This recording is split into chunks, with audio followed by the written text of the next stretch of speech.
अस्सलामु अलैकुम वरहमतुल्लाहि वबरकातुहू। वो लड़कियां जो प्यार मोहब्बत में अपने माँ बाप को भी ठोकर मार देती हैं, अपने घर वालों की एक नहीं सुनती, बस उनके ऊपर प्यार इश्क मोहब्बत का भूत सवार होता है और वो कुछ भी करने को तैयार हो जाती हैं कि नहीं साहब मैं तो उससे मोहब्बत करती हूँ, मैं आपकी एक नहीं मानूंगी। घर वाले समझाते हैं बेटा ऐसा मत कर, वो कहती हैं कि नहीं मुझे तो उसी से शादी करनी है, उसी के साथ रहना है, बस आपकी एक नहीं सुननी है। अपने अजीज़ व अकारिब रिश्तेदार, बड़े घर वाले, माँ बाप, भाई बहन, किसी की नहीं सुनना, बस उससे मुझे मोहब्बत है और उसके लिए मैं कुछ भी कर सकती हूँ। ऐसी लड़कियाँ अपनी ज़िंदगी में बहुत पछताती हैं, ये समझ लें कि वो अपनी ज़िंदगी बर्बाद करती हैं।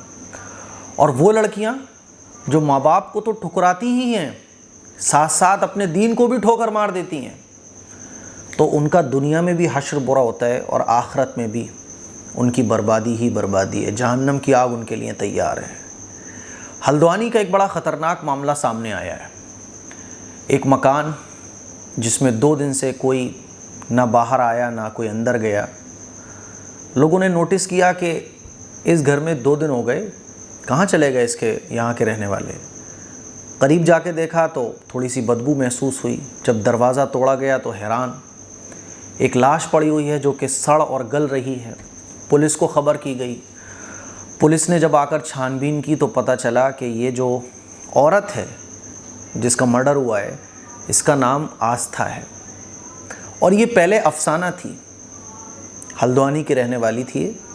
7 साल पहले इसको सौरभ नाम के एक लड़के से इश्क हो गया, मोहब्बत हो गई। माँ बाप ने बहुत समझाया कि देखो वो तो मुस्लिम भी नहीं है, मुसलमान होता तो हम शादी कर देते, वो तो गैर मुस्लिम है, मत करो उससे शादी। इसने कहा नहीं जी, मुझे तो उसी के साथ ज़िंदगी गुजारनी है, मुझे तो उसी के साथ रहना है। माँ बाप को छोड़ने को तैयार, किसी की घर में इसने नहीं मानी। लड़के के पास चली गई, लड़के से कहा कि मैं तुमसे शादी तो करना चाहती हूँ, माँ बाप को छोड़ के आ गई, लेकिन मैं अपने धर्म पर रहूँगी। लड़के ने कहा कि नहीं, घर वालों को छोड़ के आ गई, सबको छोड़ दिया, अब इस्लाम को भी छोड़ना पड़ेगा, वरना मेरी सोसाइटी तुम्हें एक्सेप्ट नहीं करेगी। मैं तुम्हें कैसे लेके अपने घर जाऊंगा, फिर कैसे लेके तुम्हें रहूँगा। इस्लाम भी छोड़ना पड़ेगा, अपना नाम भी चेंज करना पड़ेगा, सब कुछ छोड़कर मेरे साथ रहना पड़ेगा। इसने कहा चलो ये भी तुम्हारे लिए कुर्बान। अपने तो गए, अपनों को तो ठोकर मार कर ये आ गई। और जो इसको बनाने वाला है ना, आखिरी चीज़ होती है इस्लाम। आदमी अपने माँ बाप से लड़ लेता है, सबको छोड़ देता है, लेकिन इस्लाम पर जल्दी से समझौता नहीं करता, क्योंकि यार मेरी ज़िंदगी ये वाली जैसे चाहे गुजर जाएगी, आखिरत तो कम से कम बुरी नहीं होना चाहिए। लेकिन कुछ लड़कियां ऐसी होती हैं जो प्यार मोहब्बत और शैतानियत में इस कदर अंधी हो जाती हैं, इस कदर बावली हो जाती हैं, इस कदर पागल हो जाती हैं कि अपनी कब्र को वो मरने से पहले ही आग से भर लेती हैं। फिर क्या हुआ, इसने कहा कि चलो ठीक है, और इस अफसाना ने आस्था बनकर सौरभ नाम के लड़के से शादी कर ली। शादी होने के कुछ महीने तो सब ठीक ठाक रहा और सब ठीक ठाक रहता भी है ना, क्योंकि नई नई शादी होती है, नई नई जवानी होती है, कोई ज़िम्मेदारी नहीं होती, खूबसूरती भी होती है। जहाँ औरत माँ बनती है तो फिर लड़के को पता होता है कि इसका जो भी जवानी का जो मेरा मज़े थे वो तो मैं सब ले चुका हूँ, अब जिम्मेदारी आ गई, बच्चे की ज़िम्मेदारी, ख़र्चे की ज़िम्मेदारी, दवाओं की ज़िम्मेदारी। और उसे मालूम है लड़के को कि ये सबको छोड़ के आ गई, अब इसका कोई हिमायती नहीं है, कोई गलत को गलत कहने वाला नहीं है। मैं उसको मारूं, कूटूं, जान से मार दूं, कोई इसके पीछे है ही नहीं है ना। ये किससे कहेगी, क्योंकि सबको तो छोड़ के आ गई है। भाई किसी का अगर कोई सहारा ही ना हो तो फिर तो आदमी कुछ भी करेगा। अब लड़ाई झगड़े जब होने लगे तो एक मरतबा लड़ाई झगड़े बहुत ज़्यादा हुए, तो इसने क्या किया साहब, गला दबा के अपनी बीवी की हत्या कर दी और हत्या कर देने के बाद ये दोनों बच्चों को लेकर फ़रार हो गया।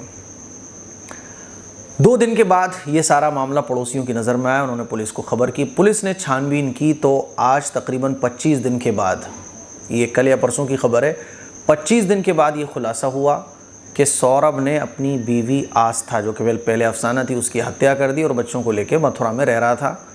पुलिस छानबीन करते करते करते करते आखिर उसने अपराधी को पकड़ लिया।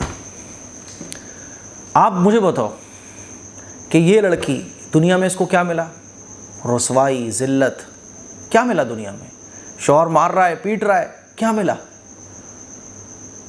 और आखिरत में अब क्या मिलेगा। ऐसा इबरतनाक हश्र इसका हुआ है कि आप देखो लाश सड़ रही है, गल रही है ना। कितना ही बड़ा गुनहगार आदमी होता है ना, तो उसकी भी नमाज जनाजा होती है। 150 का मजमा उसकी मग़फ़िरत के लिए दुआएं कर रहा होता है, अल्लाहुम्मा अग़फ़िर लि हय्यिना व मय्यितना, है ना। हम मग़फ़िरत की दुआएं पढ़ रहे होते हैं नमाज जनाजा जब पढ़ते हैं। 150 लोग कब्रिस्तान में दफन करके फातिहा पढ़ते हैं, कब्र पर दुआ करते हैं कि अल्लाह इसकी मग़फ़िरत फरमा जैसा भी था। और ऐसे लोगों को अल्लाह इबरत का निशान बनाता है कि देखो तुमने माँ बाप को छोड़ा, सबको छोड़ा, मुझे भी छोड़ दिया, देखो इबरत कि तुम्हारी लाश गलेगी, सड़ेगी, कीड़े पड़ेंगे, है ना। कोई पूछने वाला नहीं होगा, कोई कफन देने वाला नहीं होगा, गुस्ल देने वाला नहीं होगा। बड़े से बड़ा गुनहगार होता है ना, उसको भी अल्लाह ऐसा हश्र उसका नहीं करता है जैसा इस्लाम को छोड़ने वाली जो लड़कियां होते हैं, लड़के होते हैं, प्यार मोहब्बत में, पैसे में, दुनिया में अंधे हो जाते हैं, तो उनका हश्र ऐसा होता है। अब क्या मिला, दुनिया में भी कुछ नहीं मिला, आखिरत में भी कुछ नहीं मिला। इसीलिए मैं अपनी लड़कियों से कहना चाहता हूँ कि देखो, अगर तुम्हें इश्क मुसलमान से ही क्यों ना हो गया हो, गैर मुस्लिम की तो बात ही अलग है। गैर मुस्लिम से शादी करने का मतलब अब तुमने अपनी दुनिया और आखिरत को बर्बाद कर लिया। उठा के देखो 100 केसेस आप देखोगे ना, 100 केसेस आप देखोगी तो 100 केस में से 90 केस ऐसे मिलेंगे कि जब लड़के ने शादी करने के बाद, जब सारी अय्याशी मौज मस्तियाँ कर ली जवानी की, अब जब उसके ऊपर जिम्मेदारियाँ आई तो लड़की को छोड़ के चला गया। 4 साल पहले एक लड़की मुझे वो भी मिली थी जो प्रेग्नेंट थी और उसका शौहर उसे छोड़कर भाग चुका था। वो पुल के नीचे बैठ के रो रही थी, कह रही थी मैंने तो उस लड़के के चक्कर में अपना धर्म भी छोड़ा, अपने माँ बाप को भी छोड़ा, सबको छोड़ दिया, अब मैं किससे कहूँ, कोई मेरी सुनने वाला नहीं है। रो रही थी वो, खून के आंसू फिर ऐसी लड़कियां रोती हैं। मेरी आज़ीज़ बहनों, मेरी बच्चियों, लड़कियों, होश में आओ, होश में आओ। अपनी कब्र को आग का गड़ा मत बनाओ, अपने लिए जहन्नम की आग तैयार मत करो। कभी माचिस की तीली जलाओ, अपने हाथ पे लगा कर देखो, माचिस की तीली की आग बर्दाश्त नहीं कर पाओगे आप। कभी सोचा है कि वो दहकती हुई आग से घिरी हुई कब्र से आपका क्या हश्र होने वाला है। और दुनिया में भी क्या मिलता है, रुसवाई। कितनी रुसवाई इसकी है ना, बताइए कितनी रुसवाई है, कोई पूछने वाला नहीं। इसीलिए खुदा के लिए आपसे मैं हाथ जोड़कर गुजारिश करना चाहता हूँ, आपकी फैमिली आपका सब कुछ है, आपके माँ बाप आपके सब कुछ हैं। माँ बाप कितने ही बड़े जालिम ठीक, लेकिन इतना जुल्म नहीं करेंगे वो आपके ऊपर। माँ बाप कितने ही बुरे आपकी नज़र में ठीक, लेकिन ऐसा आपके साथ कभी नहीं करेंगे।